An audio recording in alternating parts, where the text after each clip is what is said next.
Hello friends, welcome to India for IAS Current Affairs series. This is Manjunath Mudhol. Topic of this video is equity derivatives. So ಈ ವಿಡಿಯೋದಲ್ಲಿ ನಾವು equity derivatives ಅಂದ್ರೆ ಏನು, so ಅದು ಯಾವ G S ಪೇಪರಲ್ಲಿ ಬರುತ್ತೆ, so what is it's important, so whether it is important for prelims or mains. So it is important it is an films exclusive topic, so it is important only for films, so it doesn't come in mains. And this is also important for other exams, so other competitive exams. So it is purely a current affairs based topic. So this topic, it falls under GS3 paper of Indian economy. So within Indian economy there is a topic called capital market. So capital market anta ಏನು ಬರುತ್ತೆ, so ಅದರಲ್ಲಿ ಬರುತ್ತೆ capital ಮಾರ್ಕೆಟಲ್ಲಿ stock market ಅಂತ ಏನು study ಮಾಡ್ತೀವಿ, as a part of stock market we are going to study this topic. Why? Because from the past 2 years in UPSC prelims, so they are asking questions or terms related to stock market, especially the Indian capital market. So ಯಾವ term ನ್ಯೂಸಲ್ಲಿ ಇರುತ್ತೆ, so ಅದ್ರ ಮೇಲೆ ಪ್ರಿಲಿಮ್ಸಲ್ಲಿ ಕ್ವಶನ್ಸ್ನ ಕೇಳ್ತಿದ್ದಾರೆ. So this is continuing for second year. 2024 ಪ್ರಿಲಿಮ್ಸಲ್ಲಿ ಕೇಳಿದರು, 2025 ಪ್ರಿಲಿಮ್ಸಲ್ಲಿ ಕೇಳಿದರು. Again the trend will reflect for one more year, that is 2026 prelims ಅಲ್ಲಿ ಕೇಳುವ ಎಲ್ಲ ಸಾಧ್ಯತೆಗಳು ಇವೆ. So why equity derivative was in news? Because the SEBI market regulator ಅಂತ ಏನು ಕರಿತೀವಿ, security and exchange board of India, in short SEBI ಅಂತ ಕರಿತೀವಿ, this plans to raise tenure maturity for equity derivatives.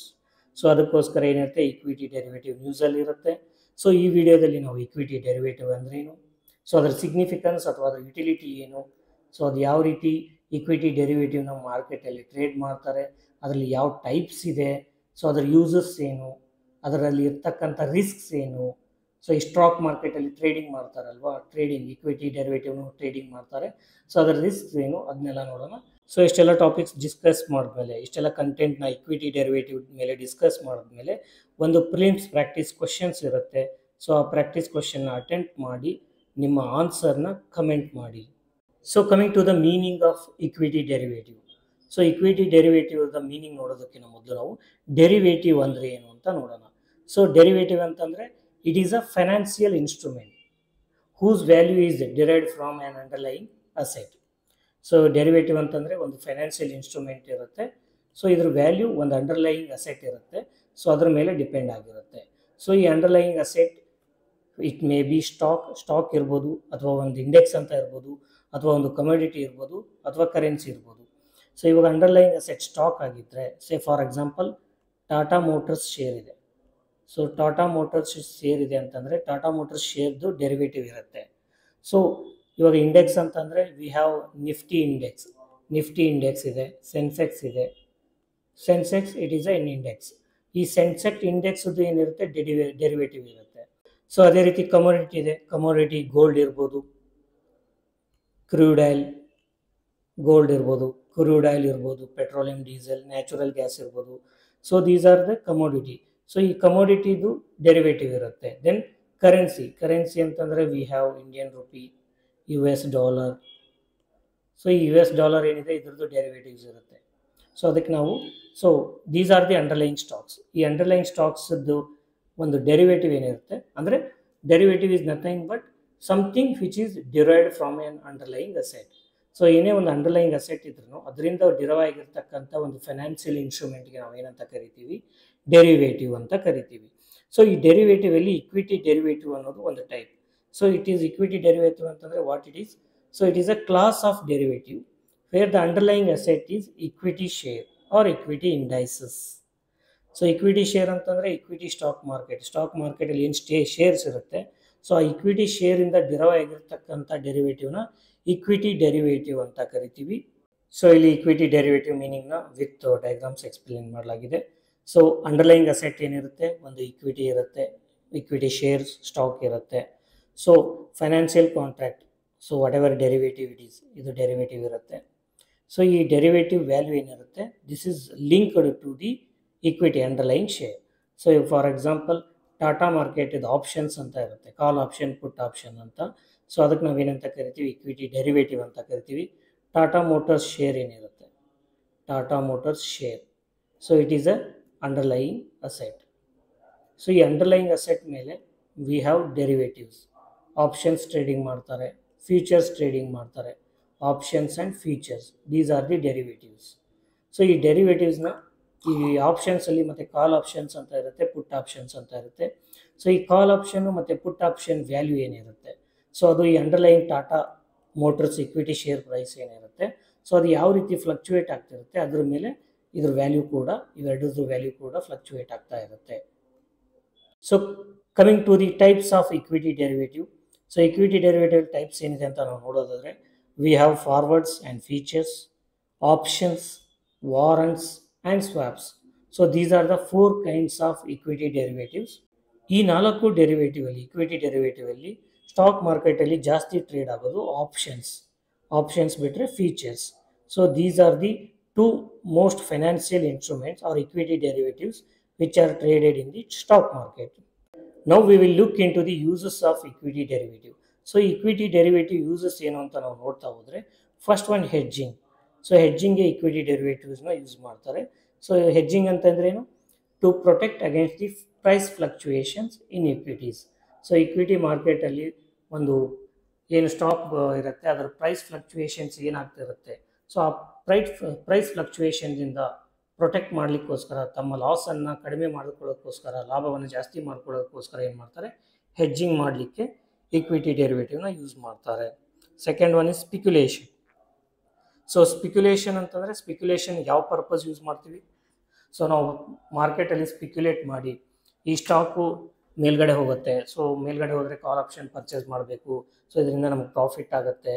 ಈ ಸ್ಟಾಕ್ ಕೆಳಗಡೆ ಹೋದರೆ so ಅದ್ರ price ಕಡಿಮೆ ಆಗುತ್ತೆ ಅಂತ ನಮ್ಗೆ ಗೊತ್ತಾದರೆ what we will purchase put option.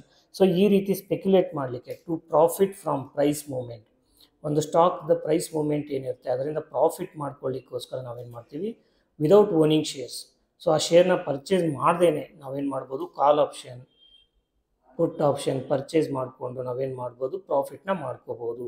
ಅದಕ್ಕೆ ನಾವೇನಂತ ಕರಿತೀವಿ, ಸ್ಪೆಕ್ಯುಲೇಷನ್ ಅಂತ ಕರಿತೀವಿ.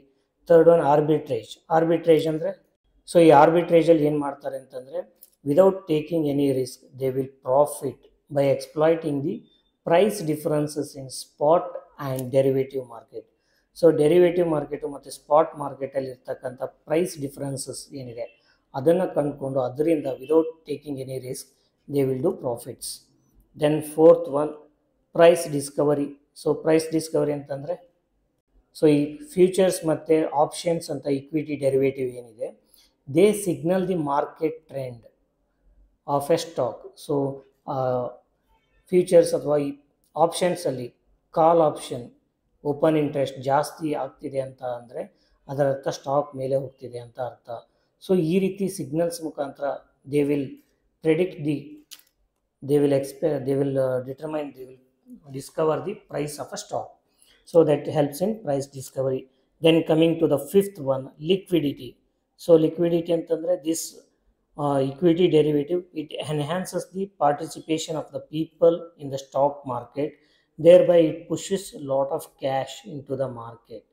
So this cash is nothing but liquidity. ಮಾರ್ಕೆಟಲ್ಲಿ ತುಂಬ ಹಣ ಓಡಾಡ್ತಿದೆ ಅಂತಂದರೆ ಲಿಕ್ವಿಡಿಟಿ ಜಾಸ್ತಿ ಆಗಿದೆ ಅಂತ ಅರ್ಥ. ಎಷ್ಟು ಜನ ಸ್ಟಾಕ್ ಮಾರ್ಕೆಟಲ್ಲಿ ಟ್ರೇಡ್ ಮಾಡಲಿಕ್ಕೆ ಜಾಸ್ತಿ ಆಗ್ತಾರೆ, ಎಷ್ಟು ದುಡ್ಡು ಬರುತ್ತೆ, ಸೊ ಅದರ ಪ್ರಕಾರ ಏನಾಗುತ್ತೆ, ಕ್ಯಾಶ್ ಮಾರ್ಕೆಟಲ್ಲಿ ಲಿಕ್ವಿಡಿಟಿ ಜಾಸ್ತಿ ಆಗ್ತಾ ಹೋಗುತ್ತೆ. Now we will look into the risk involved in equity derivative. So the first one is market risk. ಮಾರ್ಕೆಟಲ್ಲಿ ಹೈ ವ್ಯಾಲಿಟಾಲಿಟಿ ಇದ್ದರೆ ಏನಾಗುತ್ತೆ, ಪೊಟೆನ್ಷಿಯಲ್ ಲಾಸಸ್ ಆಗೋ ಚಾನ್ಸಸ್ ಇರುತ್ತೆ. ಸೊ ಇಂಡಿಯಾದಲ್ಲಿ 95% of the options traders they incur loss. Only 5% traders they are making profit. So second one is leverage risk. Leverage risk ಅಲ್ಲಿ ಏನಾಗುತ್ತೆ ಅಂತಂದರೆ, small margin ಇರುತ್ತೆ.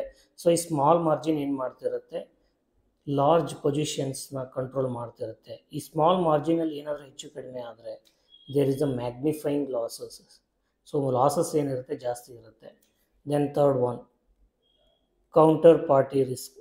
ಸೊ ಈ ಕೌಂಟರ್ ಪಾರ್ಟಿ ರಿಸ್ಕಲ್ಲಿ over the counter derivatives like forwards ಇರ್ಬೋದು ಅಥವಾ swaps ಇರ್ಬೋದು, ಇಲ್ಲಿ ರಿಸ್ಕ್ ಜಾಸ್ತಿ ಇರುತ್ತೆ. ಸೊ ಓನ್ಲಿ ದ ಟೆಕ್ನಿಕಲ್, ಯಾರಿಗೆ ಹೆವಿ ಟೆಕ್ನಿಕಲ್ ನಾಲೆಜ್ ಇರುತ್ತೆ ಮಾರ್ಕೆಟಿದ್ದು, so they can only participate here. So unless until ಅವರ ಅಷ್ಟು ಟೆಕ್ನಿಕಲ್ ನಾಲೆಜ್ ಇದ್ರೂ ಪಾರ್ಟಿಸಿಪೇಟ್ ಮಾಡಿದ್ರೂ ಕೂಡ ಏನಾಗುತ್ತೆ, they also incur losses. So losses in forwards and swaps is very huge because of the over-the-counter derivatives. Then fourth one, systematic risk.